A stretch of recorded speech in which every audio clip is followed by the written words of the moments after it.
Sénégal, bonjour, ça sent pas bon. Alors là, pas du tout bon si on en croit la Tribune. Le journal du groupe des médias sur les scandales pétroliers et gaziers révèle la bombe à Aliou Sall, bombe à fragmentation ou pétard mouillé. En tout cas, la Tribune annonce l'entrée en jeu de monsieur le procureur général pour ne pas verser dans des généralités. Le journal du groupe des médias souligne le rapport de l'IGE de 2012 n'a pas encore été transmis au président Sall contre Aliou Sall et Petrotim. La Tribune annonce 15 organisations qui entendent défier ce vendredi à la place de l'Obélisque le régime actuel. À l'heure actuelle, celui qui fait la une de Libération, c'est Macky Sall, c'est Macky Sall et c'est Macky Sall. Bon, sur les accusations de la BBC, monsieur le locataire du palais de la République solde ses comptes, nous livre Libération, d'où ses propos soulignés dans le journal, à savoir, dans cette affaire, l'État n'a rien et absolument rien à se reprocher. Et pour se rapprocher de la vérité, Libération de souligner d'autres propos du Nyangal national qui explique ou tente d'expliquer pourquoi, pourquoi il a signé le décret approuvant le contrat signé par Wade, Karim et Souleymane Ndéné Ndiaye. Quant à Abdoul Mbaye en personne, en chair et en os qui a préparé le décret, il est devenu totalement, voire complètement amnésique. Dixit Macky Sall dans Libération. À la une de Dakar Times, c'est l'ancien ministre de l'énergie, en l'occurrence Samuel Koupur-Sarr, qui sur l'affaire Petrotim n'y voit que des Waroupitch et des Sabaroupotes pour l'instant. À l'instant, retenons tout simplement et tout bonnement la déclaration de Samuel Doc Sarr qui barre la une de Dakar Times, à savoir, ceux qui l'ouvrent grandement ne savent absolument rien, tandis que ceux qui savent ne parlent pas. Passons à Direct Info qui renseigne que Ndeketeyo,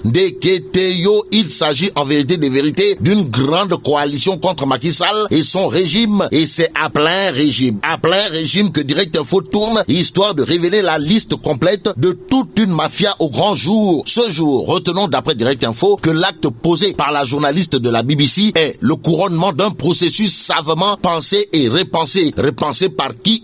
Par Thierno Alassane Sall, Karim Meïssa Wade, Ousmane Sonko, Mamadou Lamine Diallo, Teki, Jacques Habib Sy, Baba Aïdara et autres. L'autre journal qui parle de l'affaire Petrotim, c'est Vox Populi. Le journal en effet titre rapport de l'IGE non transmis et affaire BBC. Macky ouvre la chasse et c'est le procureur général qui est chargé de la traque. Alors, dans un traquenard, Aliou Sall l'est-il?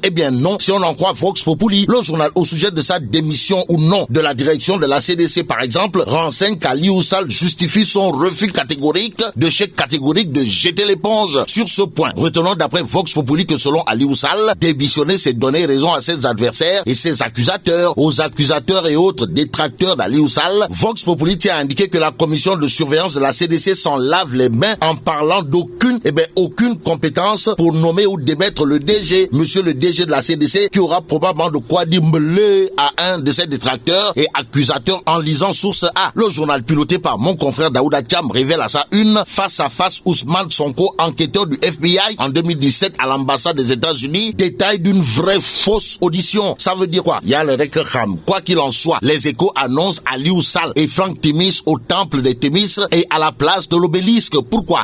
Parce que l'affaire atterrit dans la rue et en justice, explique le journal Les Échos. Et Vox Populi d'annoncer l'opposition et la société civile dans la rue le 14 juin. En attendant, c'est l'enfant de cœur Madiabel, en l'occurrence Tafal, le progressiste, qui sort de son silence olympien dans Vox Populi. Le journal au sujet de la possession d'un bloc pétrolier au Sénégal révèle que Tafal, le progressiste, dément catégoriquement. Catégorique Moustapha Niasse l'est, d'après Libération. Le journal au sujet du bloc pétrolier de Domflo d'écrire Niasse révèle les inepties, comprenez les niaiseries, voire les âneries de Clédor Sène. Alors, Clédor Sène a-t-il touché là où il ne fallait pas? En tout cas, avec Tafal, le progressiste, qui s'y frotte si pique au regard de ce que nous livre l'évidence. Le journal d'indiquer 85% d'un bloc pétrolier attribué à Moustapha Niasse. Le leader de l'AFP dément et donne sa version. Quoi qu'il en soit, Moustapha Niasse dira à Clédor Sène, mon mouchoir restera toujours immaculé. Bon, passons à Réumi Quotidien qui titre Fatwa de Serigne Muntara contre Dembake Make. Serigne Muntara de déclarer d'après Réumi Quotidien, les impolis seront corrigés, expulsés de tout bas, leur maison détruite. En tout cas, Serigne Muntara, toujours dans Réumi Quotidien, a soutenu petit-fils de Serigne Touba, quittez Dakar et revenez ici. À bon entendeur, salut. Bon, restons avec Réumi Quotidien pour terminer. Le journal décrit Popongine 2019, l'homélie de Monseigneur Benjamin Ndiaye. Bon, Popongine 2019 d'après Réumi Quotidien, c'est aussi 19 arrestations, 50 kg de yamba et de l'alcool d'une valeur d'1 million de francs CFA saisis. Et là, mais la tchedong de. Tchokonam Tchokol. Bon, vive le Sénégal.